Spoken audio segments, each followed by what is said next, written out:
Hello guys, welcome to my channel. Today I'm going to show how to make Desi Ghee, also known as clarified butter. Now just a little background on Desi Ghee or clarified butter. Desi Ghee has been used in India for ages, for quite some time. That's like the primary fat or oil they use for cooking.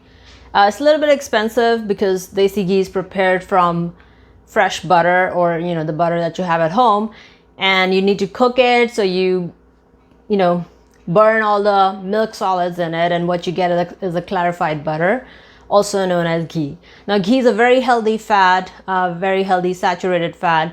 It enhances the flavor of whatever you cook. You can cook it to make vegetables, put it on your toast, bread, or meats or whatnot, and it's really healthy for you.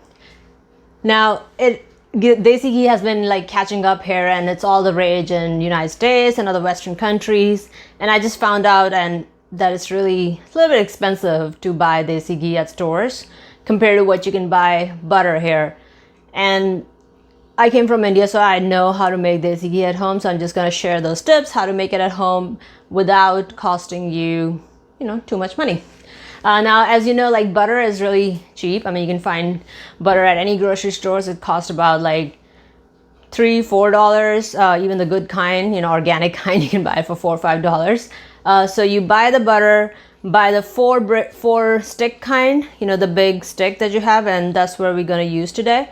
And I'll show you the process on how to make Desi Ghee, and hope you enjoy it. Just basically one ingredient. You need butter, unsalted butter. I usually use any, butter from grocery stores, and you need like 4 sticks of butter to make 1 jar of Desi Ghee. And the other thing you will need is a strainer to strain all the milk solids when the ghee is done. So we'll show you at the end of that process. And the other thing you need is a pan, like a saucepan. I've seen other ways to cook it in the microwave oven, but I'll show you how to make on the stovetop.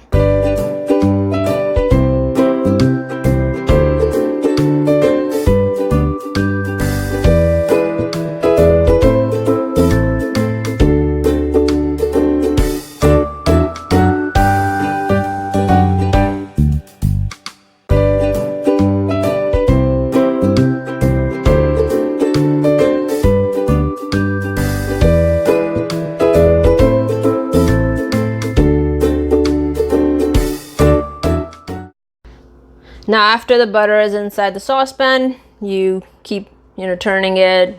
Take like a spoon or something, and then we're gonna wait for 15 minutes approximately till the mixture starts boiling, and then I'll show you what happens next. You'll see, like, when it starts boiling, you'll see some whitish material will accumulate on the top, and then you see like yellowish oil like thing will start separating. So the yellow part is what is ghee. Now you can see the mixture is boiling. It's all yellow in color, and that's how the Desi Ghee will look like once it's cooked. So right now it's still a little milky in color. Once it's done, it'll be like clear, like clarified yellow color. Another tip on Desi Ghee. Desi Ghee is actually good for people who are lactose intolerant as well, because all the milk solids in the butter has been burned. So all you get is the clarified butter. So it's safe for lactose intolerant people and people who are trying to avoid gluten, of course. It's gluten free, very high in good saturated fats, and it's very tasty too. And you should use it for all your cooking. It's really good for cooking oil in place of your olive oil, virgin oils. Those should not be used for cooking because they have very low smoke point.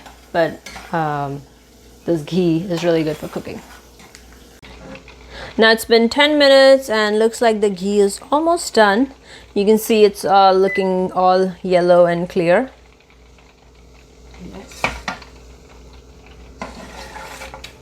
And you see all the whitish part has like started to settle down in the bottom.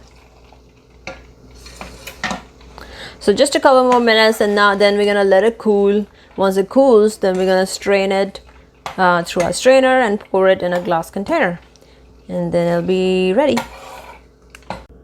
Okay, so now this is done. So it took about 15 minutes approximately. Now you can see it's all clear yellow liquid, and you'll see like some foam on the side, but that's fine. Once it cools down, the foam will dissipate, and you can see like there's some solids that are settling down at the bottom. And now this is good to go. Now we're gonna wait for like few minutes until it cools down. Then we'll strain it into our glass jar. And then usually Desi Ghee is solid at room temperature of 70 degrees Fahrenheit, about 20 degrees Celsius. So if you keep it in your kitchen countertop, it'll stay solid. But if the temperature goes up, it'll turn into liquid, of course. Okay, now that our ghee has cooled down a little, so now we're gonna strain it into this glass jar. Glass jar is usually preferred because even if it solidifies again, you can pop it in the microwave to make it liquid again. So you'll see that the milk solids have not turned to brown solids. So those are actually the part of milk, the lactose part of milk that's left out. So if you want to eat that, you can like mix it with some flour and sugar, and you can eat that. And this is your ghee. Done. It's done. Now you can see it's all yellow and clear. And as you can see, I used 4 sticks of butter, and this is the quantity that I got. You can see like this is about 16-ounce can. So here it is, homemade Desi Ghee or clarified butter. Thank you.